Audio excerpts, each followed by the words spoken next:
He wanted to see it through their eyes. Absolutely, to capture the emotional reality of the moment. And Welcome to the Deep Dive.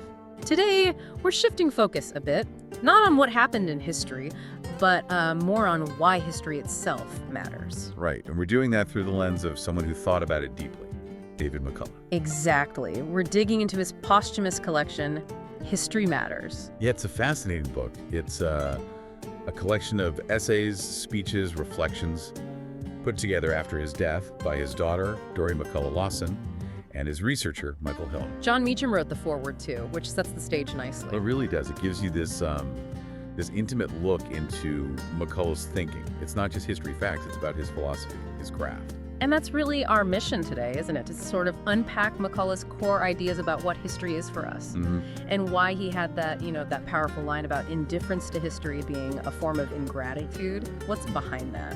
It's a strong charge, definitely. Right. I think he means we're ungrateful for, well, everything that came before.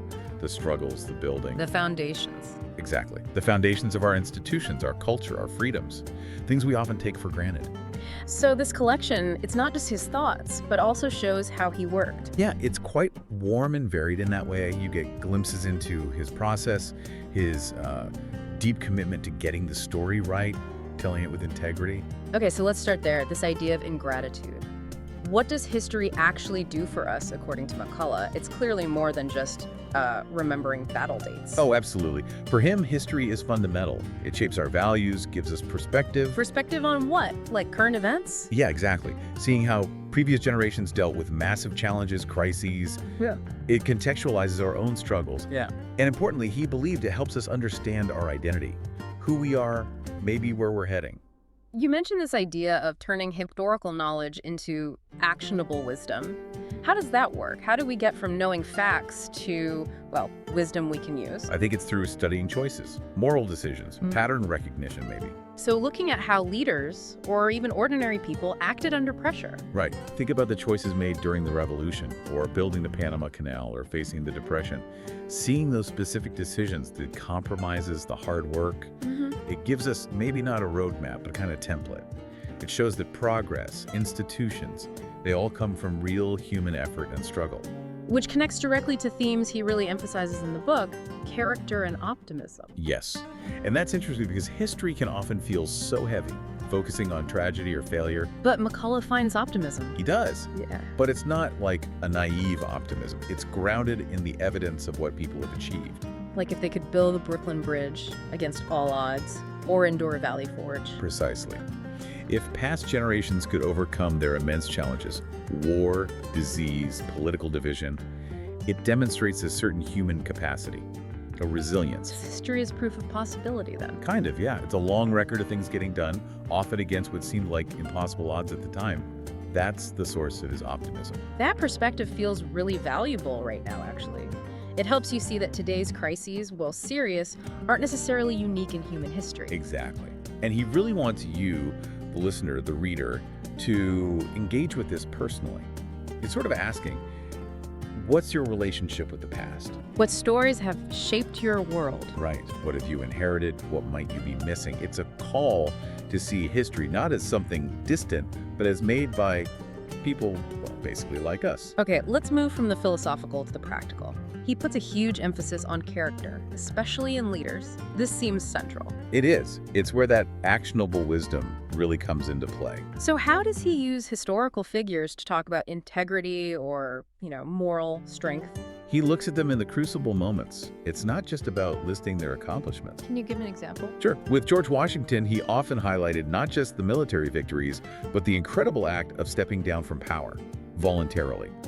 That showed immense integrity. Which was radical at the time. Absolutely. Or with Harry Truman, it wasn't just about decisions like the Marshall Plan, but about his fundamental honesty and determination when faced with sudden, immense responsibility he never expected. So history provides the case studies, shows character in action during tough times? Exactly. Under pressure, in the fog of uncertainty, that's when character is truly revealed, according to McCullough. And understanding that approach means looking at what shaped him, right? The collection touches on his influences. Yes, and it's fascinating. It goes way beyond just academic history. So what formed the man who told these stories with such care? Well, he talks about things like his childhood reading specific mentors, but also, significantly, his love for art. Art, like painting. Yeah, he specifically mentions writers like Paul Horgan, known for detail, but also the painter Thomas Eakins. Eakins, the realist painter. Why him? That seems like an interesting link for a historian. It's key to his whole writing philosophy. Eakins painted reality, warts and all. The effort, the sweat, the unvarnished truth, even if it wasn't pretty. Ah, okay. So McCullough aimed for that same kind of realism in his writing. Exactly. He wanted historical verisimilitude. He wanted the reader to almost feel what it was like to be there, the sensory experience. So not romanticizing the past. Not at all. Making it detailed, true to life, which often makes it deeply emotional because you see the human cost, the real effort involved. And that realism, that commitment, is probably why his writing feels so accessible, so warm, never like a lecture. I think so. It invites you in. Let's talk a bit more about that craft. How did he actually do the research and storytelling? He was all about the primary sources. He talked about it like detective work. Sifting through archives, letters, diaries. Yes. Looking for that unexpected detail, that specific voice in a dusty letter that makes the past suddenly feel present. He wasn't content with just summarizing what others had said. He wanted to see it through their eyes. Absolutely, to capture the emotional reality of the moment. And he cared immensely about how the story was told. The narrative structure, the rhythm, the pacing. He believed history deserved to be compelling. That humanizing approach is definitely the strength of this collection. History matters. It feels like a mosaic of his core ideas. It does. Which is also maybe its limitation, structurally speaking. Because it's a collection of speeches and essays, not one single argument from start to finish. Right. It's inherent in the format. You get these powerful insights, these recurring themes, but not a single sustained thesis, like in his narrative books. But that accessibility makes it great for anyone wanting to understand why history is important, whether you've read all his books or are just starting. Totally agree. It really gets to the heart of his values. Okay, now let's look at the flip side, the warning. What happens when we ignore history? He talks about historical illiteracy. What are the consequences? He saw them as really quite severe and immediate. Such as? Well, fundamentally, we lose context. We become disconnected, like historical amnesia. Disconnected from what? From the roots of our institutions, our laws, our culture, why things are the way they are.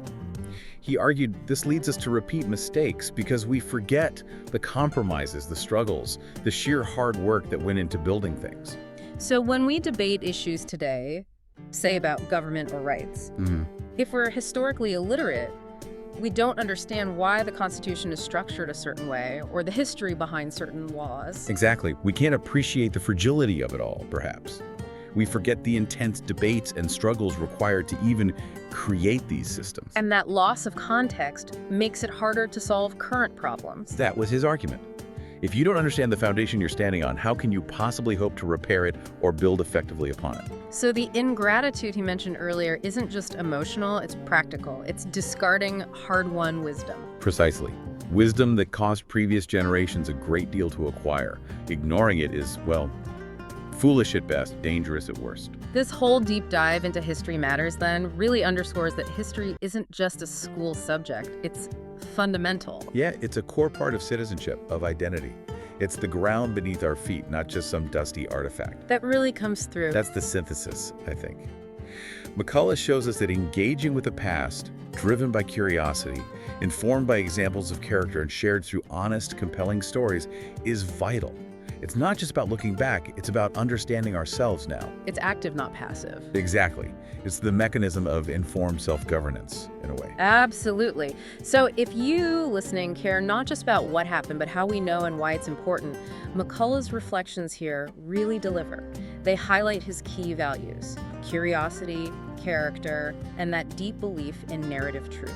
And maybe that leaves us with a final thought to mull over. Building on McCullough's perspective. Yeah.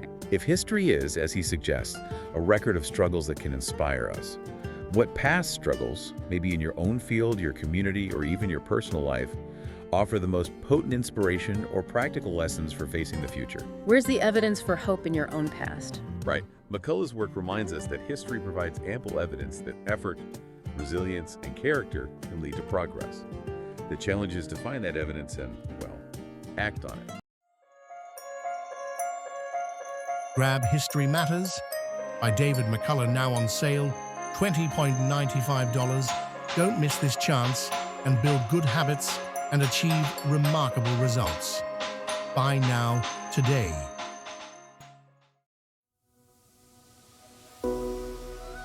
Like and subscribe for more Bookhaven podcasts.